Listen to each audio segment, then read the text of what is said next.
Bapak, Ibu, saudara-saudari yang terkasih, mari Buat kita siapkan hati untuk mendengarkan sabda Tuhan.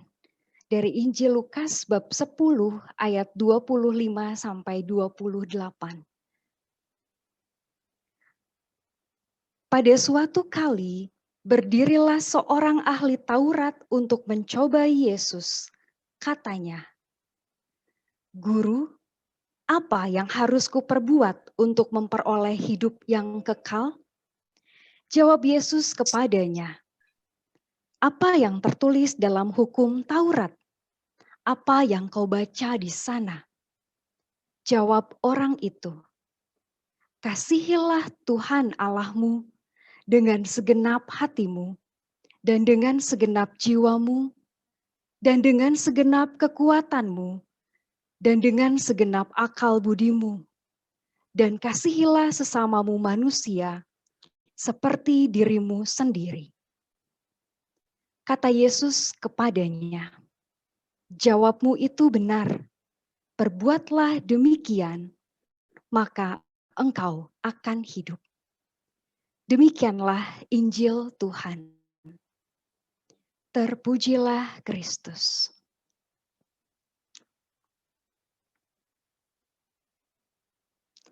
Kasihilah Tuhan Allahmu dengan segenap hatimu, dan dengan segenap jiwamu, dan dengan segenap kekuatanmu, dan dengan segenap akal budimu. Bapak, Ibu, dan saudara-saudari yang dikasihi dan mengasihi Tuhan.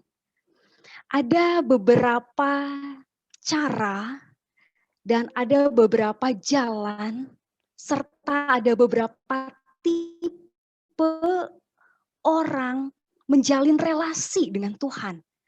Bagaimana ia mengasihi Tuhan, satu sama lain kadangkala berbeda. Seorang penulis Kristiani mengkategorikan ada beberapa macam. Sekurangnya ada 7 tipe atau cara di mana seseorang mengasihi Tuhan dan dapat berelasi lebih dekat dengan Tuhan. Sebelumnya apakah suara saya terputus-putus ataukah bisa cukup didengar? Oke, terima kasih. jelas, Suster. Ya. Yang pertama terima kasih Ibu. Yang pertama kita akan melihat ya, salah satu cara atau tipe orang dalam mengasihi Tuhan itu ada yang disebut dengan tipe naturalis gitu. Nah, apa itu tipe naturalis? Jadi orang mengasihi Tuhan atau merasa lebih dekat sama Tuhan ketika ia berada bersama dengan alam, di tengah alam.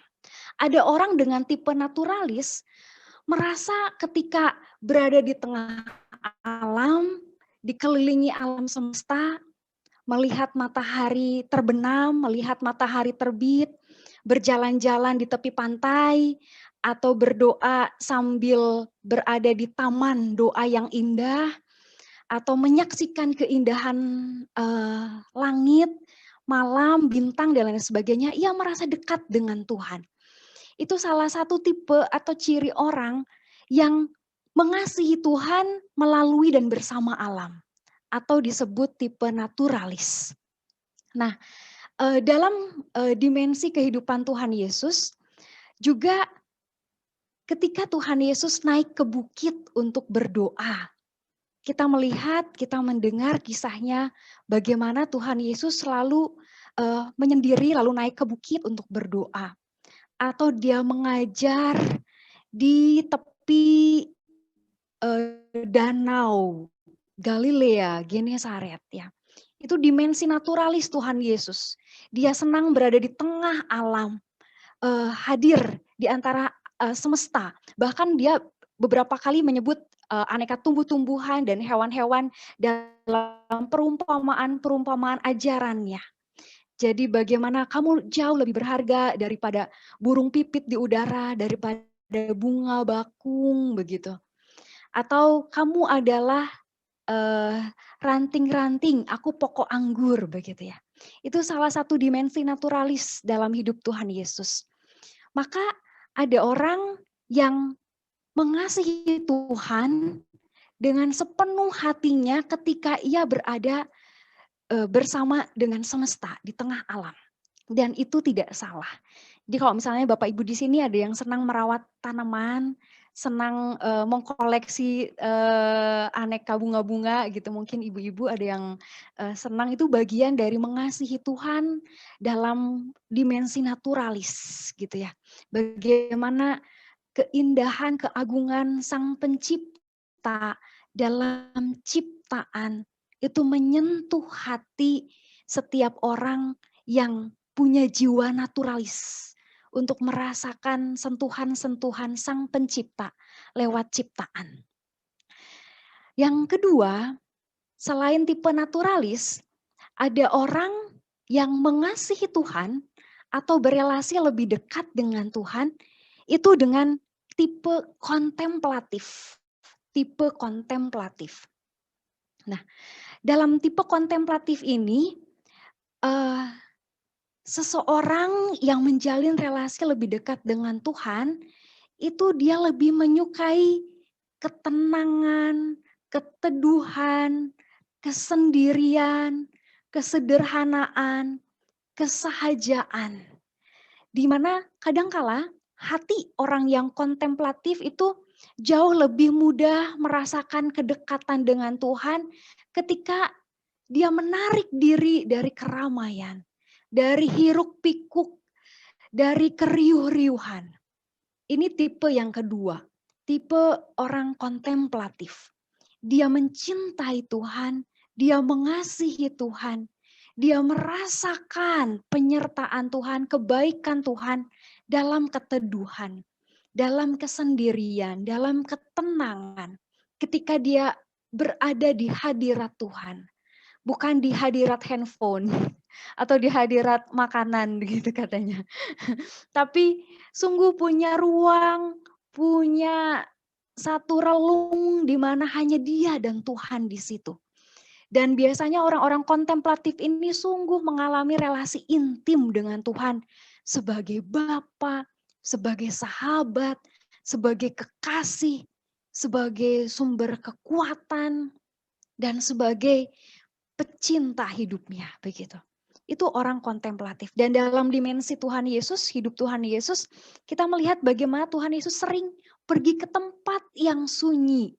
Ketika sudah menyembuhkan banyak orang, ketika sudah melakukan banyak mukjizat, ketika sudah berkarya luar biasa, Tuhan Yesus selalu mundur. Selalu pulang ke ruang, ke tempat yang sunyi. Itu sisi dimensi kontemplatif Tuhan Yesus. Dan ada banyak orang yang punya kuat dimensi kontemplatif dalam hidupnya, dalam mencintai, mengasihi, berelasi dekat dengan Tuhan. Itu tipe yang kedua, tipe kontemplatif. Ada orang yang mengasihi Tuhan, yang sungguh bisa berelasi lebih dekat dengan Tuhan dalam suasana keteduhan, dalam suasana ketenangan mendalam. Dan biasanya orang-orang tipe kontemplatif ini mengalami saat yang paling sulit ketika ia tidak mengalami kasih atau penyertaan Tuhan. Jadi ketika sudah larut dalam aneka riuh pekerjaan atau larut dalam aneka riuh persoalan, lalu dia mulai tidak mengalami lagi penyertaan serta kasih Tuhan yang besar dalam hidupnya, ini saat-saat paling sulit, saat-saat paling urgent dalam diri seorang yang kontemplatif. Maka sumber kekuatan energi terbesarnya dia temukan ketika dia pulang kembali dalam ruang keteduhan hidupnya, dalam ruang kesendirian, dalam ruang kesederhanaan yang membuat dia berjumpa sangat intim dengan Tuhan. Itu tipe yang kedua. Nah, lalu cara mengasihi Tuhan atau cara berelasi lebih dekat dengan Tuhan, ada juga yang disebut dengan tipe yang ketiga, yaitu tipe antusias. Nah, biasanya mereka yang termasuk dalam tipe antusias itu merasa lebih dekat dengan Tuhan ketika dia meninggikan puji-pujian, mengagungkan penyembahan, dan bersukacita di dalam Tuhan. Ini tipe orang antusias. yang mengimani bahwa Tuhan itu sangat menarik dalam hidupnya. Tuhan sumber sukacita dalam hidupnya. Maka hidupnya selalu dipenuhi dengan antusiasme rohani. Di mana dia merasa bahwa Tuhan itu selalu memberikan kejutan-kejutan berkat tak terduga dalam hidup. Selalu saja ada karya-karya luar biasa yang dikerjakan Tuhan dalam hidupnya. Ini tipe atau dimensi antusiasme rohani, di mana orang mengasihi Tuhan dengan penuh sukacita yang mendalam, dengan puji-pujian, dengan pengagungan penyembahan yang berasal dari jiwa, dari hatinya. Sehingga seringkali orang dengan tipe antusias sangat menyukai gairah, sorak-sorai, perayaan-perayaan, puji-pujian. Mungkin tim pujian ini salah satu yang masuk nih di tipe antusias. Yang mendekati Tuhan, mengasihi Tuhan dengan lagu pujian, pengagungan, penyembahan, sorak-sorai, bersukacita di dalam Tuhan. Itu tipe antusias ya. Kayak Daud ya, suka menari-nari gitu kan. Dia punya mazmur yang sangat indah-indah. Mungkin Daud juga tipe antusias gitu dalam mengasihi, berelasi lebih dekat dengan Tuhan. Nah, yang keempat, ada tipe atau dimensi orang yang mengasihi Tuhan atau berelasi dengan Tuhan itu secara indrawi atau tipe indrawi begitu. Nah, biasanya orang-orang yang termasuk dalam tipe indrawi ketika ia mengasihi Tuhan atau menjadi cara berelasi lebih dekat dengan Tuhan adalah orang-orang yang sangat suka atau mencintai suasana ibadat yang menstimulasi panca indera begitu. Jadi orang dengan tipe indrawi ini dia senang mengasihi Tuhan ketika dalam suasana ibadat itu misalnya musiknya sangat menyentuh begitu ya. Musiknya sangat menyentuh, lalu ada dekorasi, ada lukisan, ada patung, ada gambar yang bisa dilihat sangat indah, sangat membantu untuk merasakan kehadiran Tuhan begitu. Dan juga kalau kita lihat orang dengan tipe indrawi selain melihat dengan mata indrawinya untuk merasakan, melihat bagaimana Tuhan hadir lewat keindahan arsitektur, patung-patung, atau dekorasi bunga-bunga gitu ya. Dia juga senang dengan bau dupa gitu, penciuman itu. Jadi kalau ada di gereja perayaan ada wiruk yang dinyalakan lalu aromanya semerbak dalam gereja, orang dengan tipe indrawi ini sangat terbantu untuk berjumpa dengan Tuhan, untuk mengasihi Tuhan. Mungkin orang yang naturalis yang senangnya di alam itu udah batuk-batuk terus mungkin udah nggak betah gitu di dalam ruangan gitu ya, pengennya cepet ke alam yang terbuka, ke alam yang bebas berjumpa dengan Tuhan, tapi orang indrawi kadangkala malah menikmati suasana ibadat yang menstimulus panca inderanya. Baik dengan bau-bauan dupa atau aromaterapi misalnya kalau ada lilin yang dengan aroma yang menstimulus rasa perasaannya akan kehadiran Tuhan gitu ya.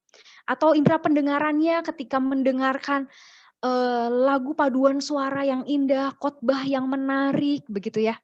Sehingga orang dengan tipe indrawi ini sangat menyukai suasana kebaktian yang agung, perayaan-perayaan yang sungguh membuat seluruh panca inderanya dipakai dalam mendekat kepada Tuhan, mengasihi Tuhan dan merasakan kehadiran Tuhan. Begitu. Nah, tipe yang kelima, kalau tadi di tipe yang keempat adalah tipe orang dengan inderanya mengasihi Tuhan, mencintai Tuhan begitu.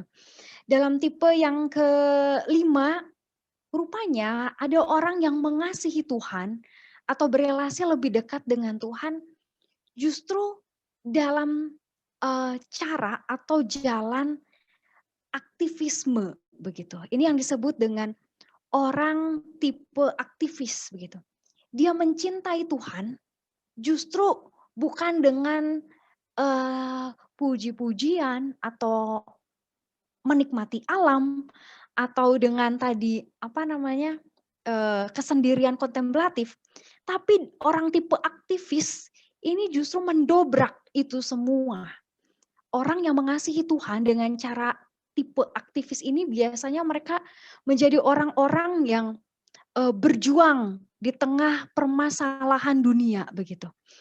Orang yang berjuang menegakkan keadilan, menolong yang tertindas, terlibat menyelesaikan persoalan-persoalan kesenjangan ekonomi di masyarakat begitu. Menolong mereka yang sedang kesusahan, menjadi sukarelawan-sukarelawan yang membantu banyak orang yang berkekurangan gitu. Biasanya tipe aktivis ini masuk ke dalam lembaga-lembaga yang bisa bergerak secara nyata di tengah masyarakat.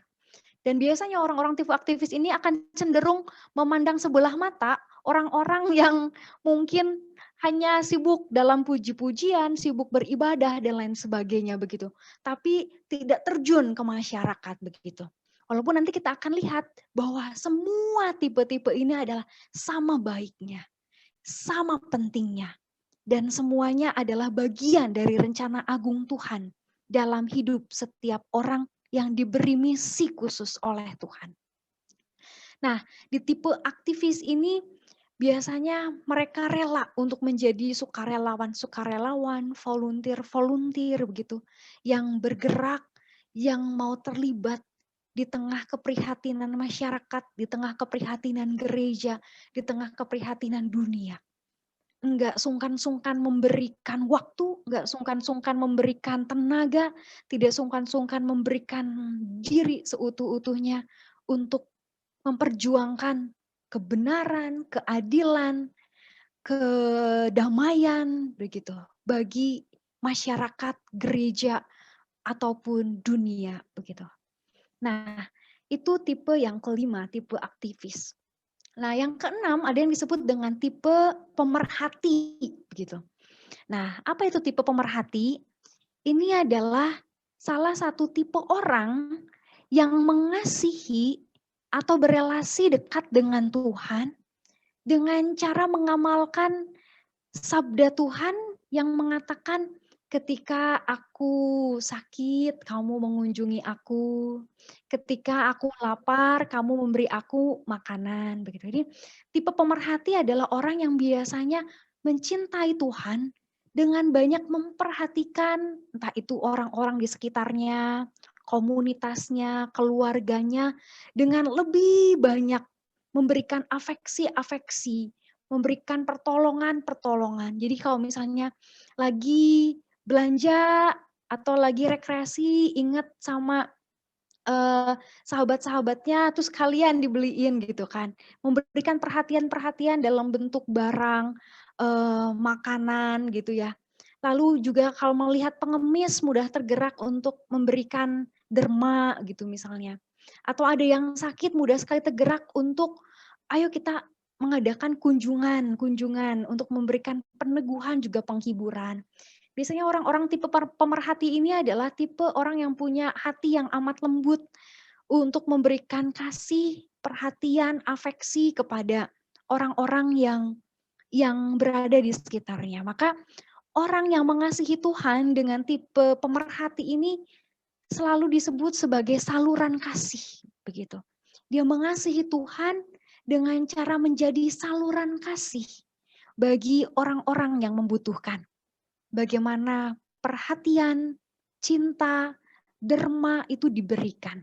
Bahkan tidak sungkan-sungkan memberikan waktu, telinga untuk menjadi tempat konsultasi, memberikan konseling gitu, untuk membantu persoalan orang lain, untuk menolong pergulatan hidup orang lain.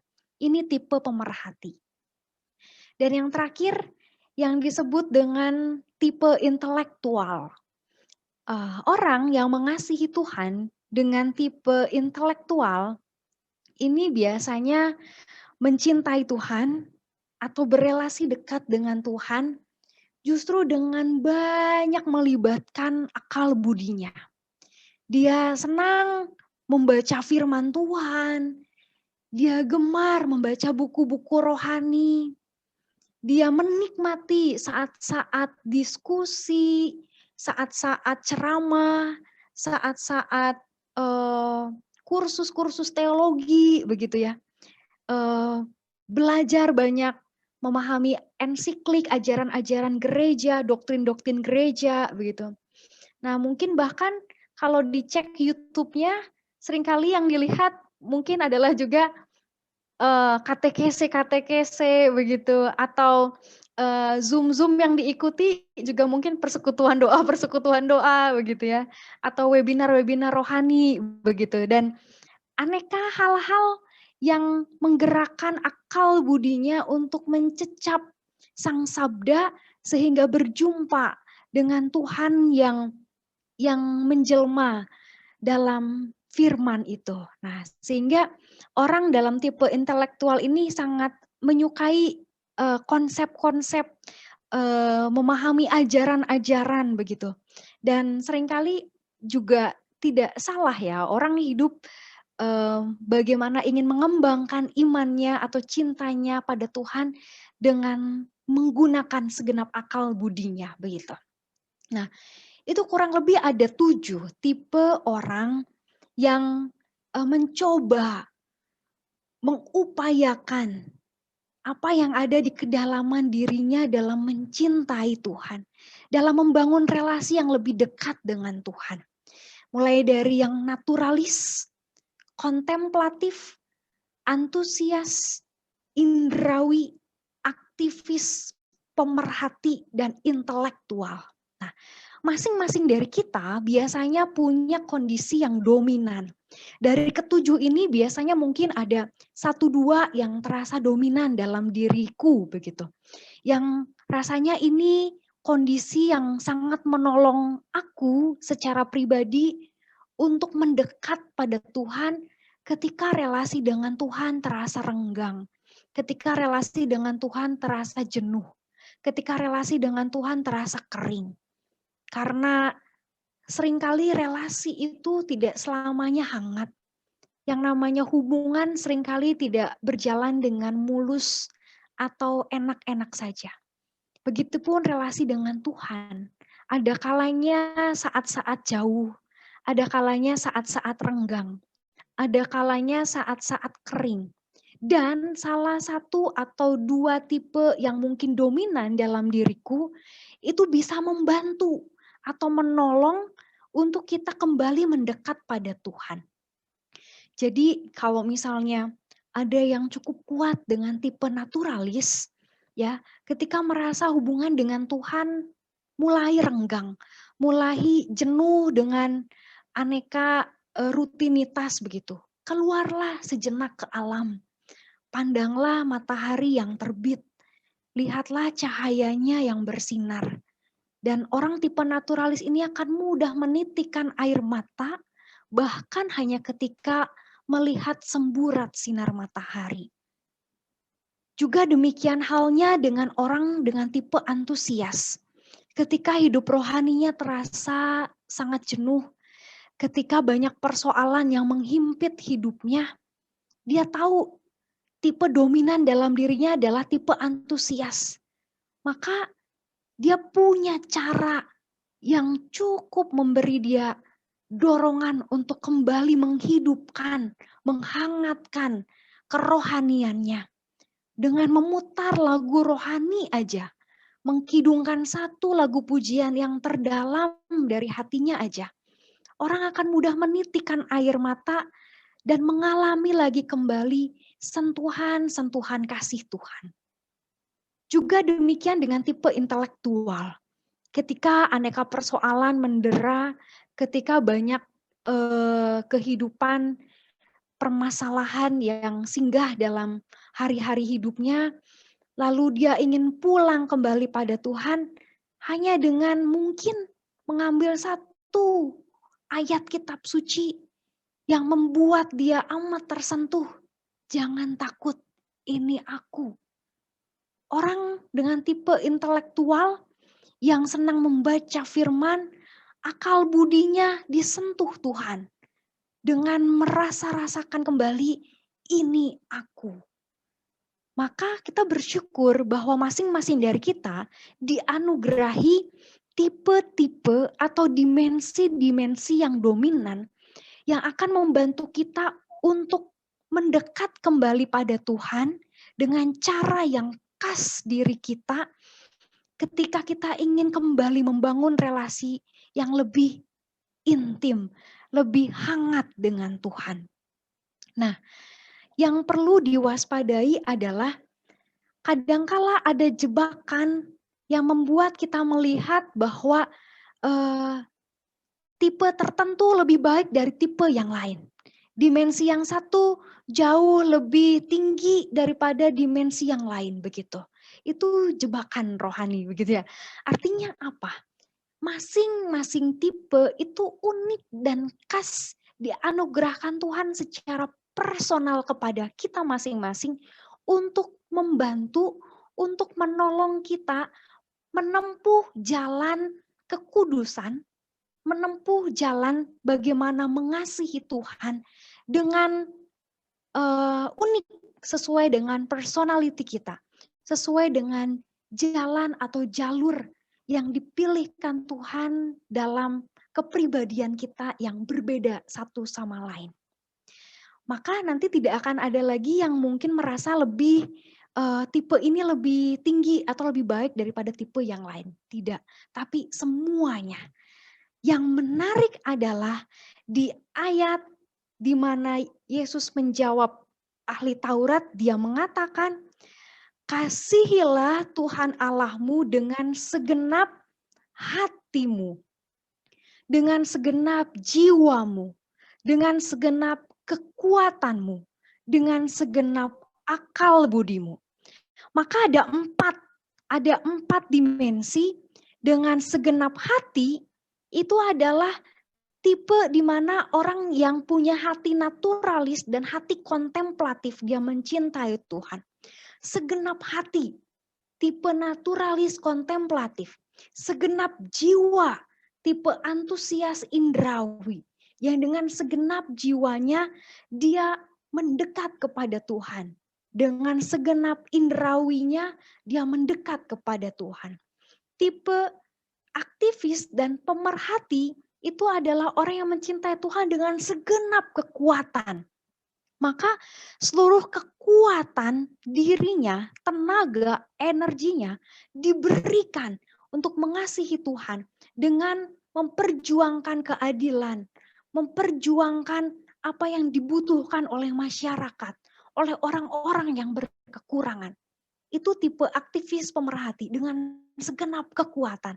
Dan dengan segenap akal budi, itu adalah tipe intelektual yang memberikan seluruh daya pikir, daya akal budinya untuk mencari Tuhan, untuk membuat kerinduan hatinya berjumpa dengan Tuhan dipuaskan dengan akal budinya.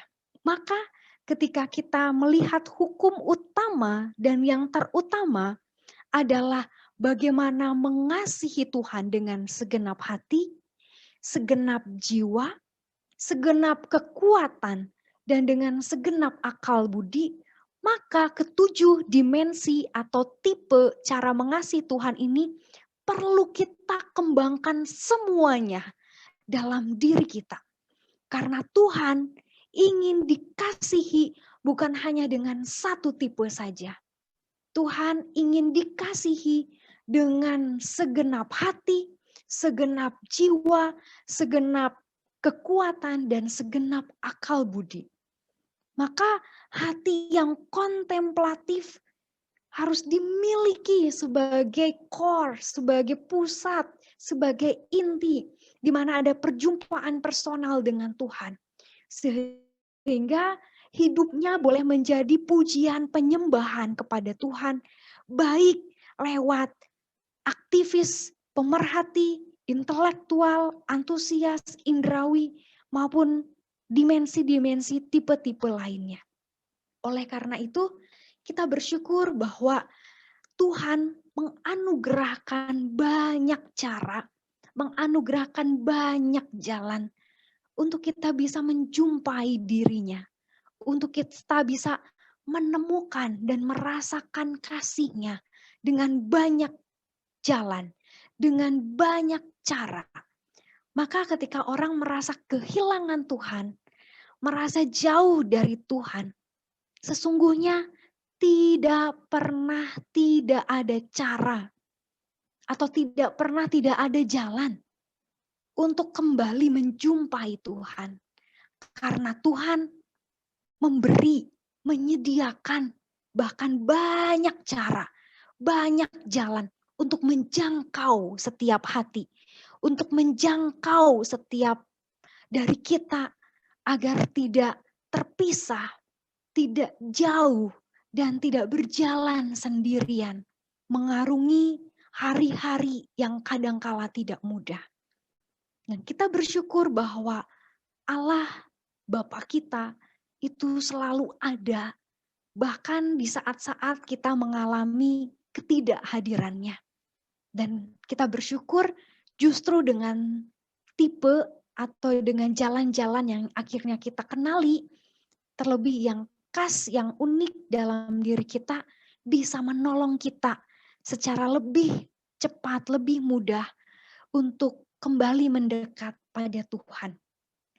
Maka semoga kerohanian kita semakin seimbang, semakin utuh, semakin bisa menjumpai Tuhan dengan aneka cara, sebagaimana Tuhan selalu memiliki banyak cara untuk menjangkau kita. Selalu memiliki banyak jalan untuk mencintai kita, untuk menjawab doa-doa kita, untuk menganugerahkan pertolongan yang kita butuhkan seturut waktu dan rancangan terindah serta terbaiknya dalam hidup kita. Kasihilah Tuhan Allahmu dengan segenap hati, dengan segenap jiwa, dengan segenap kekuatan, dan dengan segenap akal budimu. Kemuliaan kepada Bapa dan Putera dan Roh Kudus, seperti pada permulaan, sekarang, selalu, dan sepanjang segala abad. Amin. Tuhan, terima kasih karena Engkau senantiasa membuka banyak jalan dan cara untuk mencintai kami semua. Tidak pernah ada satu celah yang tidak bisa kami tempuh untuk menjumpai cinta dan pertolongan-Mu.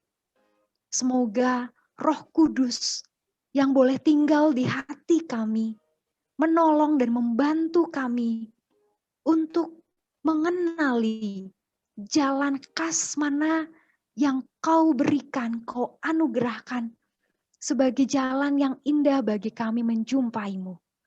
Namun lebih dari itu semua, mampukanlah kami untuk mencintai-Mu dengan segenap hati, segenap jiwa, segenap kekuatan, dan dengan segenap akal budi. Sehingga kerohanian kami seimbang dan utuh dalam mencintai Engkau yang teramat mencintai kami anak-anak-Mu. Terima kasih Tuhan untuk cinta-Mu yang selalu bertebaran dalam hidup kami dan untuk jalan-jalan-Mu yang selalu ada boleh kami tempuh bahkan di tengah himpitan, kesulitan maupun keadaan yang kadangkala tidak mudah untuk kami lalui. Terima kasih Tuhan, Engkau Allah Maha Cinta, kini dan sepanjang segala masa. Amin.